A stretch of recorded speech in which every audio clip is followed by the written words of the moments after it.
In my restless dreams, I see that town. Silent Hill. Before we get into the video, I need you to understand two things. First, I have never played the original Silent Hill 2 and I know absolutely nothing about the game.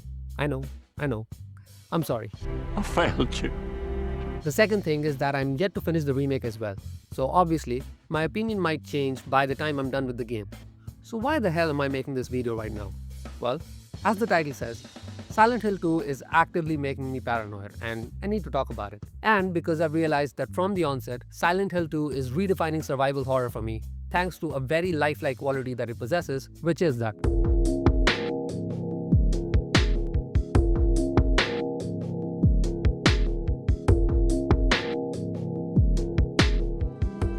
I got a letter. The name on the envelope said Mary. Mary died of that damn disease 3 years ago. Hold up. Wait a minute. Something ain't right. Okay, this might sound rude, but if I ever received a letter from my dead wife asking me to come meet her somewhere, I'm sorry, but I'm running in the exact opposite direction of where she wants me to come. If my dead wife wants me to come meet her in Silent Hill, I'm running all the way to Screaming Valley or Loud Ass Beach or whatever. Which is exactly what I tried to do as soon as the opening cutscene ended and this popped up. And to be completely honest, I loved it. Because even though it felt like the game was mocking me, it also shows that the team realized that there would be at least one idiot who'll try this. It's a very small touch, but I think that's what makes it all the more thoughtful. Anyway, since Mr. James Sunderland doesn't want to leave, and as the player I'm stuck with him, my only choice was to make my way to the foggy, not very silent town of Silent Hill. And like I said, I'm only a few hours into the game, so I'm not really sure where the story is headed, but I'm getting a sinking feeling that Mr. Sunderland is trapped in a prison of his own making. And that only makes it that much creepier and eerie. Like in most horror games, or at least the ones that I played, you're trying to survive an external threat. For example, Mr. X in Resident Evil 2 or Nemesis in Resident Evil 3. But for some reason, I find it hard to believe that an evil corporation is what created Pyramid Head. It seems like he's more of a manifestation created by my own stupid brain. Much like these nurses, because on one hand they're creepy as hell, but on the other, just look at them. You are one creep, motherfucker. I mean, it also helps that James is kind of a moron with absolutely zero sense of self-preservation. Or maybe he blames himself for his wife's death. You know, like they were in a car and he was driving and they got into an accident like that one Steven Wilson song. Or maybe he's just a cold-blooded psycho killer, you know. Psycho killer. Qu'est-ce que c'est? But the point is, how else do you justify coming face to face with this monstrosity, realizing that you can't kill it even by shooting it at point-blank range, and your reaction is to follow it into a mirror universe? Does that make sense to anybody? But hey, like I said, I'm along for the ride, so what the hell, right? But you know what really spooks me out in Silent Hill 2? This little shitty radio, and the way it starts going off when there's an enemy in the vicinity. The thing doesn't differentiate between a big-ass creature with 4 legs for a body or a little bug, and that drives me crazy. As a result, I end up doing this. Stop!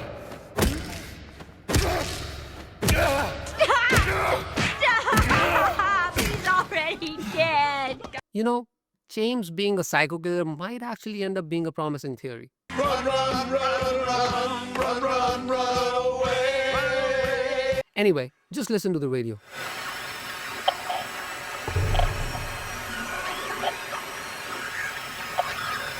It is so goddamn freaky. In fact, I feel like the sound design of Silent Hill 2 is so insidiously creepy that I swear sometimes I hear the radio outside, even in real life. Like when I'm starting the car and it defaults to FM radio if it doesn't detect my phone's Bluetooth right away. Yeah, that gave me a minor panic attack one time. And I know what you're thinking. Why don't you turn it off, gamer boy? Because that is not why we play horror games. We play them for the thrill and the scares, and the anticipation of the horror, which sometimes can be much, much scarier than the actual horror. To put it in Halloween terms, when it comes to the horror genre, sometimes the trick is the treat. Capiche? To be fair, I did turn the radio off for a bit, and it just takes out all the anticipation and tension of the situation. Because once you turn it off, the only thing you're left with is the jump scare, and the more you come across jump scares, the less effective they become. So we make like Sia and turn the radio on because it's Friday night. Not to mention, we still have these sneaky little fuckers. Just look at this smug jackass. Die! Die, you piece of crap! Oh shit, it can dodge too. Doesn't matter. Die, motherfucker. Moving on. I think part of what makes Silent Hill 2 more horror than other horror games that I've played is the progression. Believe it or not, it took me 3 hours just to get the pistol. Now I know that's just me being a wuss, but unless you speed running through the game, it'll take you at least an hour to make it to the point where you unlock the pistol by any means. By contrast, in the Resident Evil games, you just start with the pistol from the beginning. Point of information, for the sake of fairness, I'm only comparing remake with remakes. I think that makes sense. You know what I'm saying? Resident Evil 3, you start with a gun, which makes sense because you play as Jill, who is a cop. In Resident Evil 2, as Leon, you also start out with a pistol, which makes sense because again, Leon is a cop. But even when you start the game as Claire, you still have a gun by default, which I guess makes sense? I don't really get it, so I'm gonna chalk it up to a phenomenon that I like to call Rock flag and eagle. But the point is, that first hour in Silent Hill 2 where you stumble around with just a wooden plank really adds to the survival part of the survival horror. And regardless of whether it's Resident Evil 2 or 3 or 4, you eventually end up unlocking a grenade launcher or a rocket launcher, and by the time you get to the end, you become the horror that other horrors are trying to survive. Now this is just speculation and I might be wrong, but whatever I play through in Silent Hill 2, I highly doubt I'm going to end up getting a grenade launcher in this game.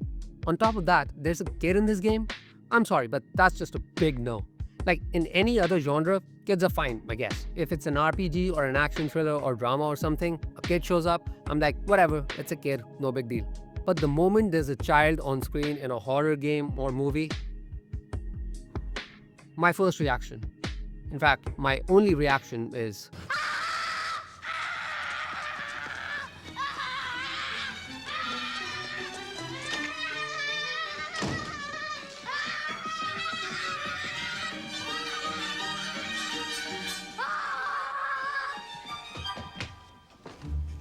even the game's at times bad visuals are spooky as hell. Yeah, I know. It's a horror game, the visuals are supposed to spook me out, but that's not what I mean though. It's no secret that the game doesn't look that great in performance mode. It's all over the place being a blurry, fuzzy mess thanks to the intense fog. But look at this. You see the shimmering? There were times when I thought that I was seeing enemy reflections in here. No kidding. Starting to get a sense of how the game is making me paranoid? Good, because there's more. A bit of context for the next part. For the last few weeks, I've been staying in my landlord's guest room because there's some work going on in my room and it won't be ready until later this month. And that's fine. Except, this room doesn't have an attached bathroom, which means I have to use the communal bathroom down the hall. And that's fine too, except when I have to do it in the middle of the night, which is usually before bedtime, and my view on the way looks something like this.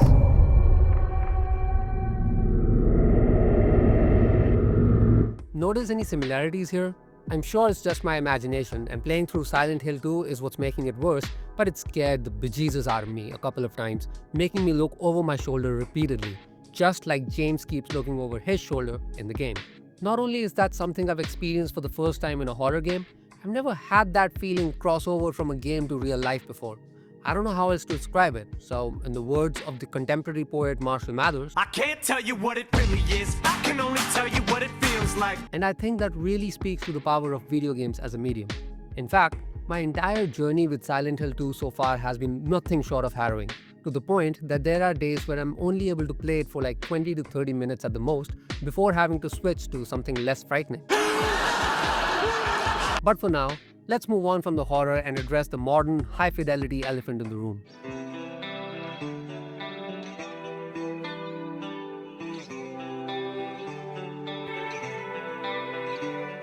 Alright, this is pretty stupid and it's a work in progress, so please bear with me. If you've only seen or felt fake boobs your entire life and you have no idea what actual real boobs are like, could you differentiate between the two? Of course, the principle also applies to dicks, but the point stands. If you've never experienced the real thing, would you be able to tell the difference? More importantly, would you be able to say for certain which one is better? Or would you be like, eyes closed, you can't tell the difference. That's kind of where I find myself with the whole OG Silent Hill 2 versus the remake situation. I've seen a few comparisons saying how the remake's over-the-shoulder camera and focus on realism make it worse than the original, but I've never played through the original. And that's a wrong I plan to right, because while remakes do have a role in helping older games find a new audience, they're not a replacement, and I doubt they'll ever be. Because ultimately, if you think of video games as an art and a medium of creative expression, you'll agree that the original will always have its own inherent value, regardless of how many times it gets remade or remastered. But that's a discussion for another video. For now, I need to finish the remake first. Maybe I should have finished it before making this video.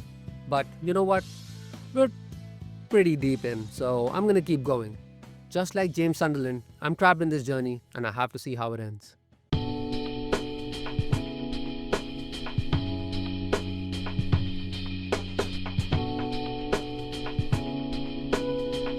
Now, by some miracle, if you made it this far, I'm sure you're wondering. What's the lesson here? I always want to make sure I know what the lesson is. The thing is, I've noticed a trend recently. We've become very quick to dismiss a game simply at a glance, based on a screenshot or a first look, or worse, someone else's opinion of a screenshot. Now, I'm sure that our affinity to dunk on stuff on social media for likes and engagement plays a part in that, but here's another perspective. The first time I played Breath of the Wild was at the height of COVID. Trapped in my home during the lockdown and bored out of my mind, I went into the game like a blank slate, completely numb.